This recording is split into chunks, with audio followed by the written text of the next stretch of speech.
Good morning, everybody. It is such an honour for me to introduce Professor Graham Barrett to give the 2022 RANZCO Cataract Update Lecture. I can think of no better person to present this lecture.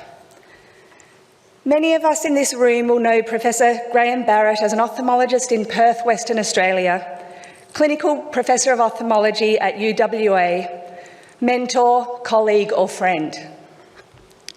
Throughout his career so far, Professor Barrett has been especially active in the field of phacoemulsification. He has published many papers and textbook chapters on related topics. You would have all seen his presentation and videos that are outstanding, informative, innovative and a pleasure to watch. His presentations and his videos have won many awards at local and international film festivals. He has been the recipient of the Harold Ridley Medal and the Binkhorst Medal. Professor Barrett has developed several lens prediction formulae that just about everybody in here would have heard of and probably use on a daily basis. These formulae have directly and indirectly improved outcomes for all of our cataract surgery patients. He has also developed several new techniques in cataract surgery, worked on intraocular lens implant design, and refined refractive surgical techniques. Professor Barrett has been on the editorial board of JCRS, European Journal of Implant and Refractive Surgery, and is past international representative for the Asia-Pacific region of the International Society of Refractive Keratoplasty. He is currently a board member of the International Society of Refractive Surgeons, past president of the International Intraocular Implant Club, past president of the APA-CRS, editor of iWorld Asia Pacific, and is also the founding president of the Australasian Society of Cataract and Refractive Surgeons, or AUSCRIS. This year, Professor Barrett was recognised on the Queen's Birthday Honours List, as he was awarded member in the General Division of the Order of Australia for his significant service to ophthalmology and to professional organisations. I know that Graham is very well supported by his wife Anne, as well as by his children, and that he's very in love with his grandchildren. Graham also has many amazing hobbies and interests outside of ophthalmology. He has always encouraged the next generation of ophthalmologists to strive for excellence in ophthalmology, and perhaps most importantly, he generously shares his knowledge, experience and ideas with us all. Graham is a wonderful example of an innovative ophthalmologist who can develop, execute and communicate his ideas to result in amazing progress. Today, he's going to talk to us about extended depth of focus in relation to intraocular lenses, an exciting area of cataract surgery that is rapidly expanding. I'm really looking forward to this lecture, which I'm sure will be a highlight of Congress. Welcome, Graham, and thank you.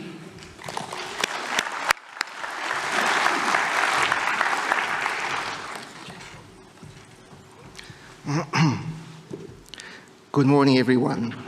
First, I'd like to thank the College for the invitation to present this lecture today. I note my disclosures in that I'm the author of several formulae, but these aren't really relevant to the topic today. I also, however, own a patent on extended depth of focus IOLs, which has been licensed to Rayner, and this is relevant to the topic. So as we know, the first description of cataract surgery was in the 6th century before the Common Era by Sushruta.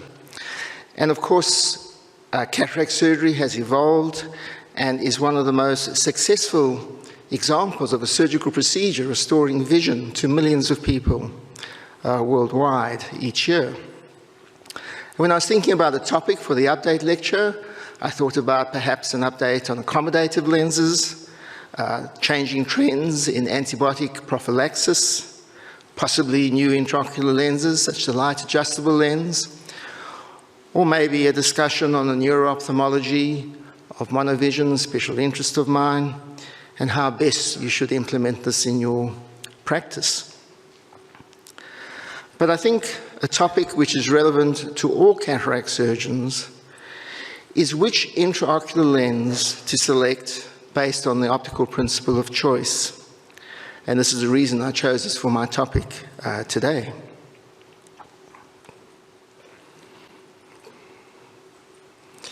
There are many different lenses that we can select, based on different optical principles. And the one thing to consider is which lens do we think best offers our patients a chance at excellent unaided near vision as well as unaided distance acuity. And to do so, you need to consider the optical principles, you need to be familiar with clinical data, patient outcomes, and perhaps even an element of philosophy. Now, as Jackie said, I have many hobbies, and one of those hobbies is astronomy, where the optical quality of the telescope is obviously critical. And you can discern the optical quality by looking at the image of a single star and just adjusting the focus of the eyepiece in and out, looking at the change in diffraction pattern. And of course, this adjustable focus reminded me of the adjustable focus of the young human lens. But there's a problem, of course, because in an elderly lens, and indeed with pseudophakia, we no longer have an adjustable focus. And I can remember my excitement back in 1988 at the EIC meeting in Copenhagen, when I heard my good friend Dick Lindstrom first present the concept of a diffractive multifocal IOL.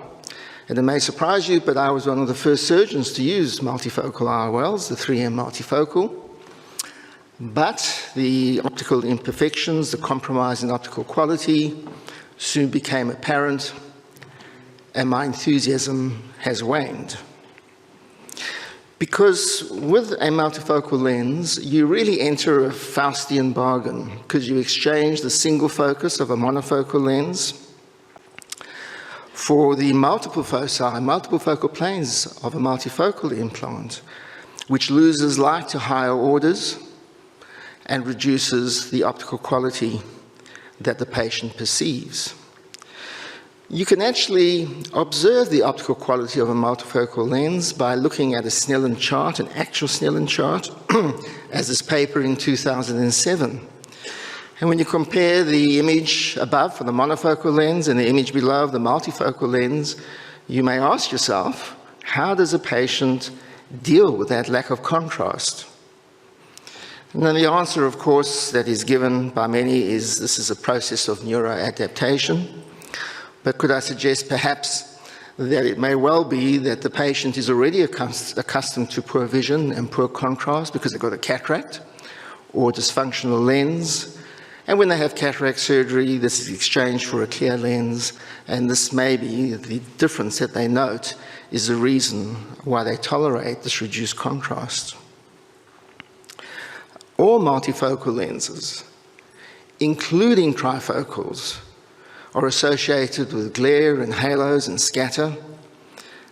And you can see the difference for the different trifocals and bifocals, perhaps a little bit less for a low-ad bifocal in this comparison. Now, trifocals do improve intermediate vision, as you see here in this comparison of trifocals to diffractive bifocal IOLs. But notice that the intermediate vision is still not as good as the near and distance acuity. It's not all that impressive. How do you measure optical quality? Well, aberrometers are able to detect changes in the MTF and the point spread function, but they really do not provide you any feedback on optical scatter and dysphotopsia. This can be measured using a principle of double-pass image visualization, which can provide you the optical quality of different lenses implanted in patients clinically. And some years ago, I had access to such a device, the Aquas 2, based on this principle, and I performed a simple series of experiments.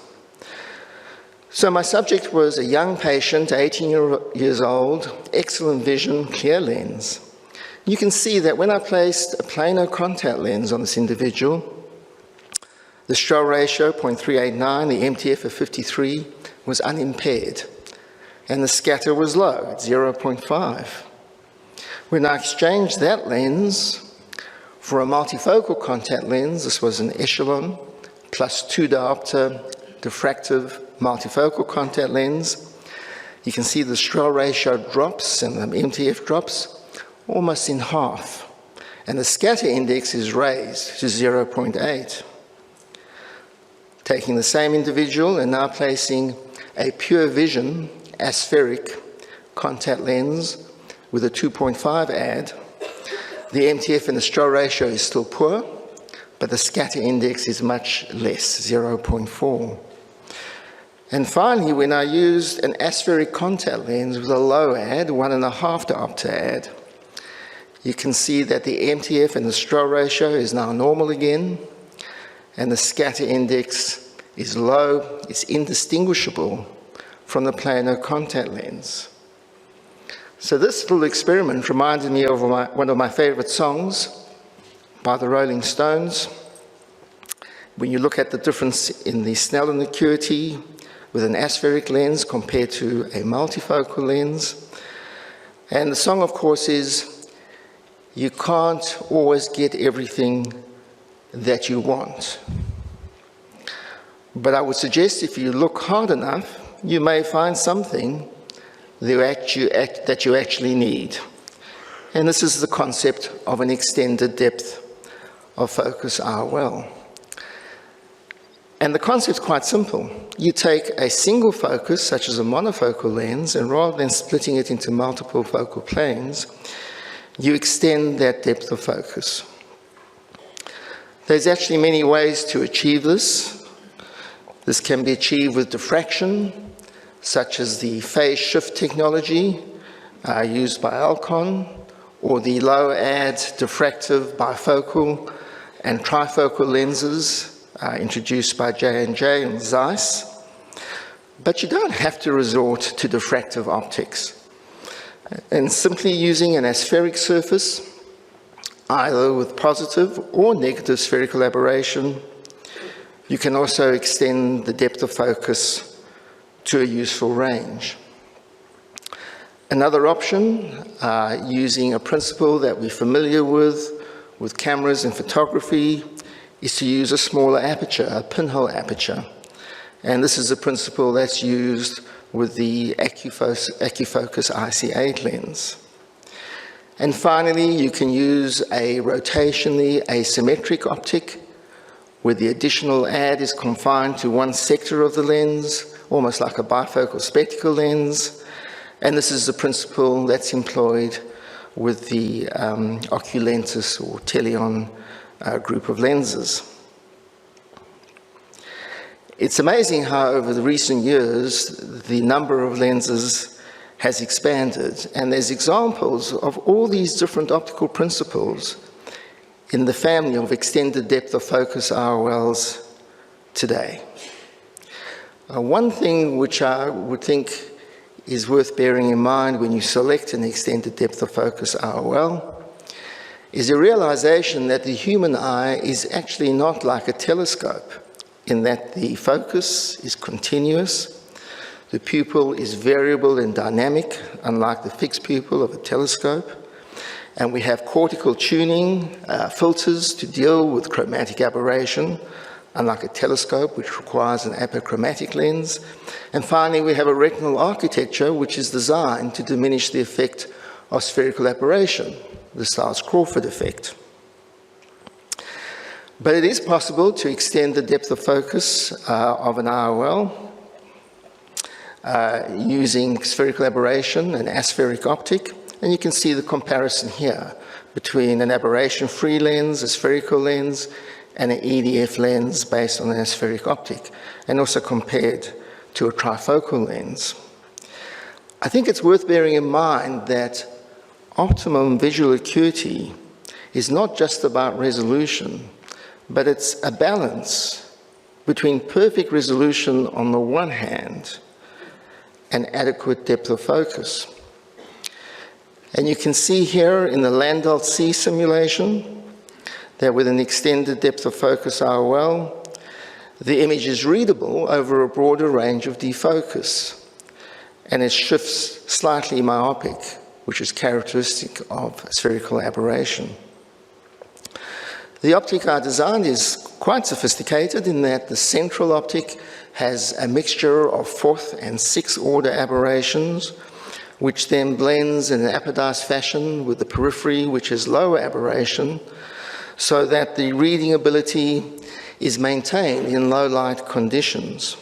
But what's important is that a lens of this type, an extended depth of focus IOL, can have a profile which is quite compliant with the ISO and ANSI standards for a high-quality monofocal IOL, as in this case.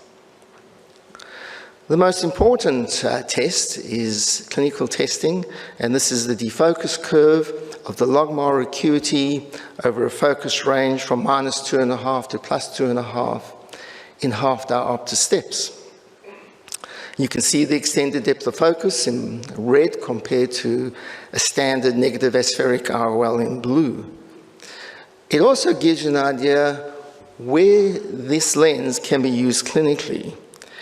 And if you put this lens in the myopic eye of an eye with modest monovision, you can see the greater overlap of the near eye and the distance eye, and this helps with blended vision. And this phenomena of blended vision is even more apparent if you put an extended depth of focus IOL with an aspheric optic in both eyes.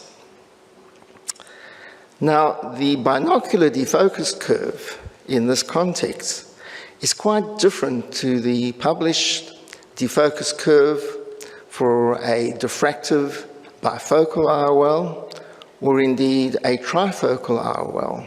And the biggest difference is the intermediate vision. The reality in the modern world, we spend more time in the intermediate range looking at our tablets and our phones than we do reading War and Peace.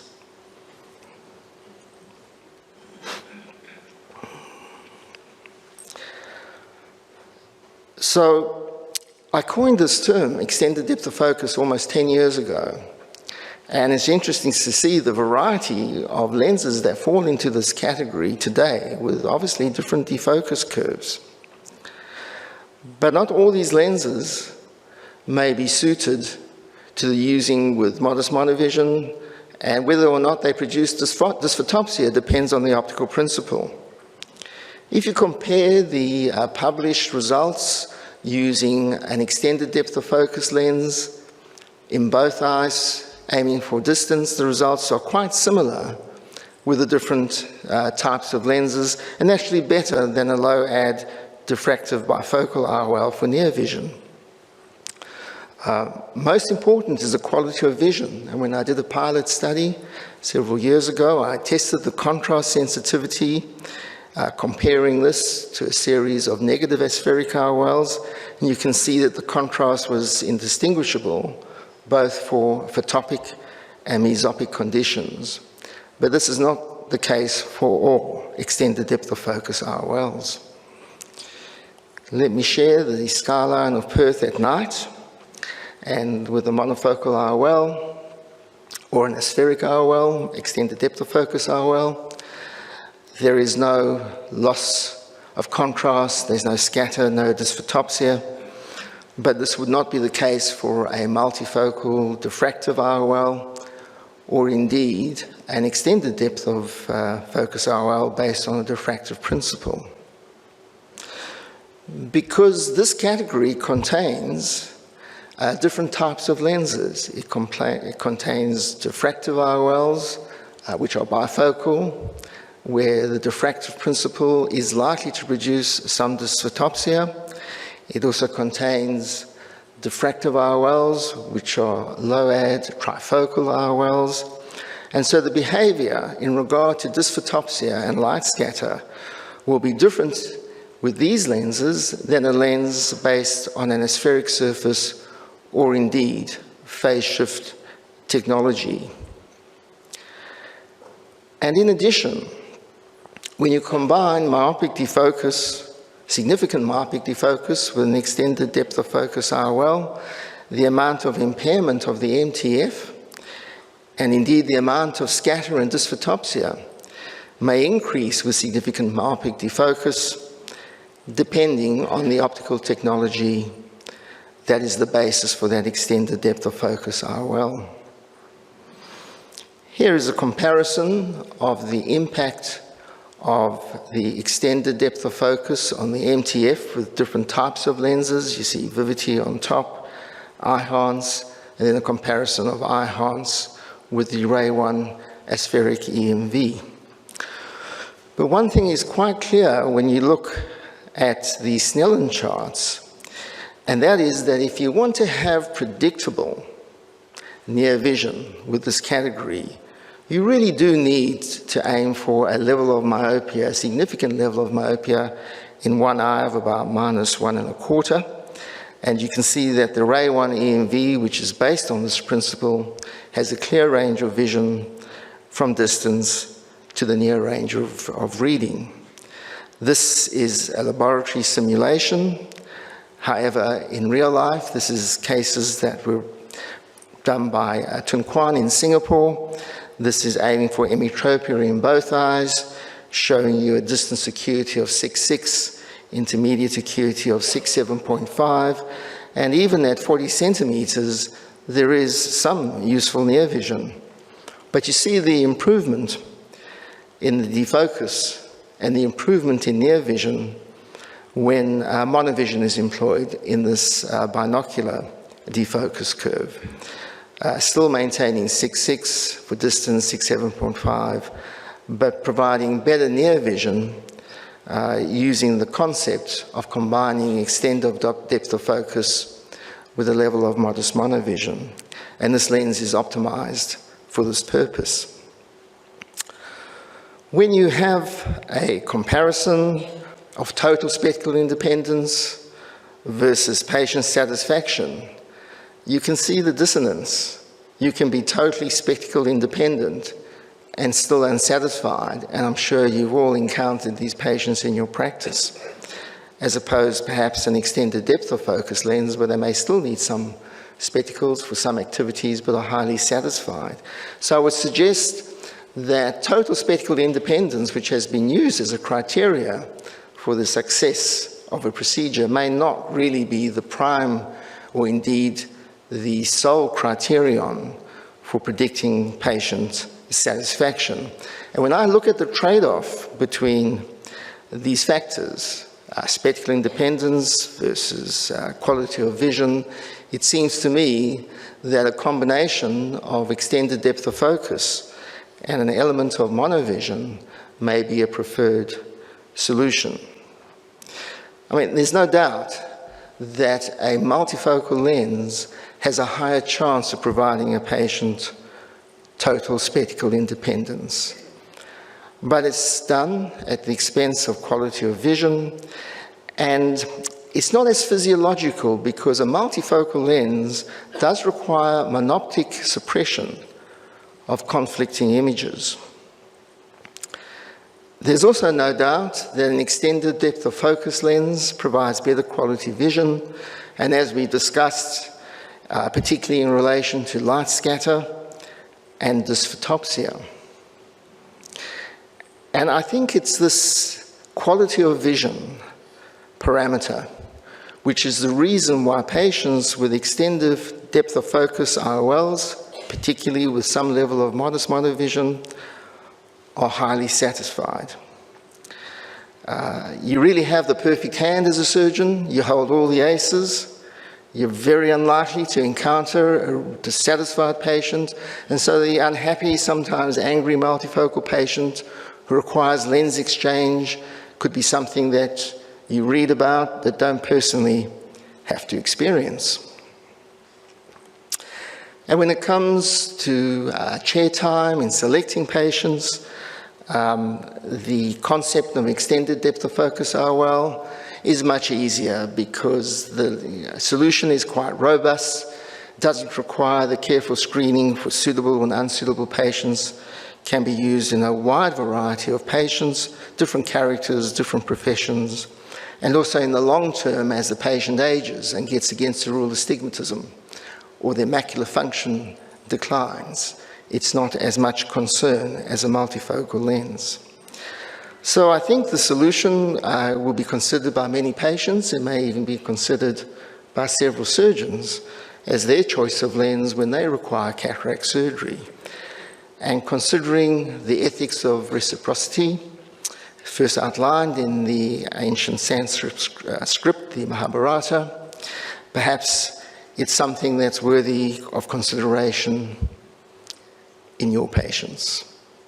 So I thank you all. I thank the college again for the privilege of delivering the lecture, and particularly for your kind attention. Thank you very much.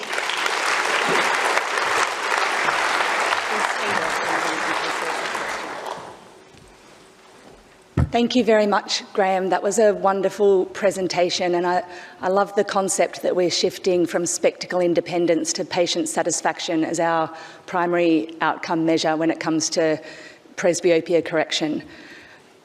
We have time for any questions. If anybody has any, please come down to the microphone.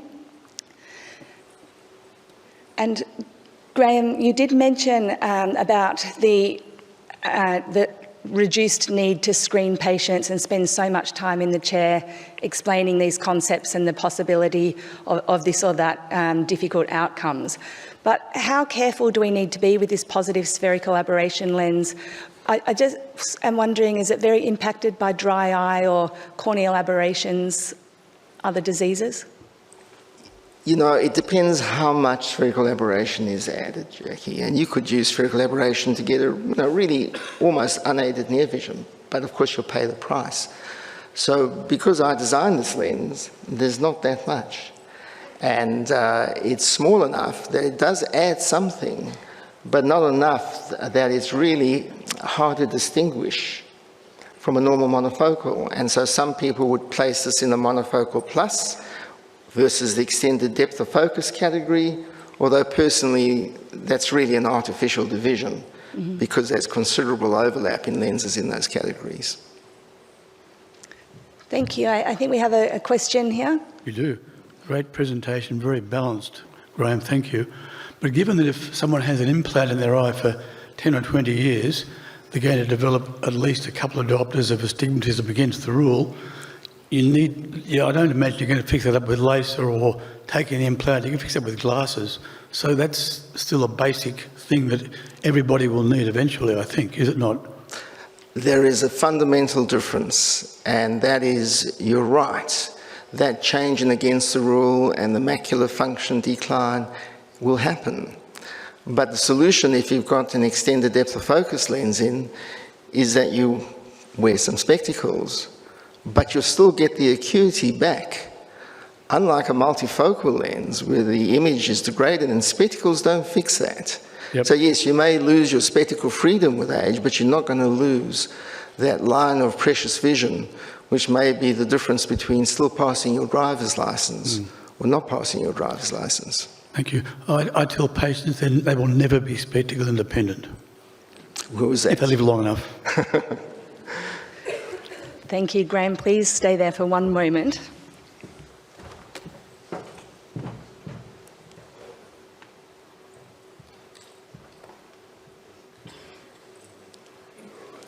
I'll take the other medal too, Jackie.